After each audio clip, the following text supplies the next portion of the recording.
May mga nag-react kasi doon sa ating video nung tayo ay nag-practice ng popping. Doon kasi tayo sa spot nag-assemble ng ating mga gamit. At may mga pinutol tayong line doon, nagtanggal tayo ng mga tag. Actually mga idol ay nandito yung ating mga tinanggal doon sa spot. Yung tinanggal nating tag ay andito. Yan, ito yung tag ng tail walk. Pati yung tali nandito rin, tsaka yung tag. At pati yung plastic na nakalagay din na tail walk sa ating rod ay nandito sa ating bag. At pati yung tag price or tag ng ating popper na ginamit. At pati yung ating line na pinutol mga idol. Ito. Andito pa yung pinagkagatan natin para humigpit ng todo yung ating leader line. So nandito lahat mga idol. At yung reaction kasi or comment na wag daw tayo mag-iwan ng mga gamit or mga pinagputulan natin ng line sa spot ay totoo naman. Kaya kung may iwasan natin at kaya nating iuwi yung mga kalat natin papunta sa spot ay mas mainam.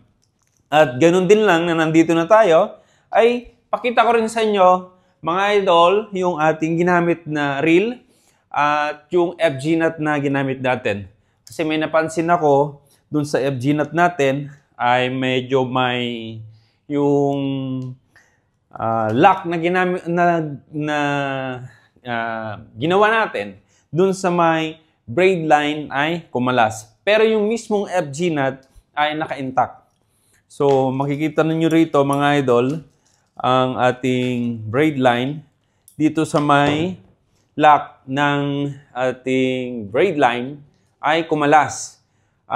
Gumawa kasi ako dito para protection or pagka papasok kasi itong ating FG nut dun sa ring ay may guide siya para hindi masyadong harsh.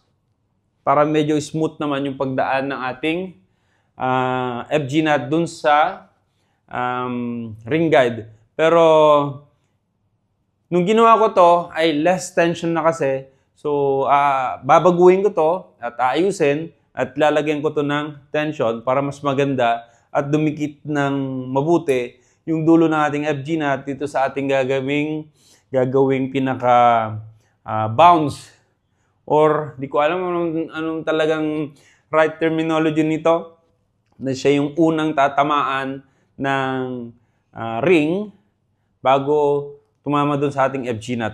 At ang haba pala ng ating leader line mga idol ay estimate natin 1 meter, 2 meter, and 3 meter. So nasa 3 meters yung ating leader line dito sa ating Shimano na gagamitin sa popping. So yun lang mga idol at maraming salamat. Thank you so much and God bless.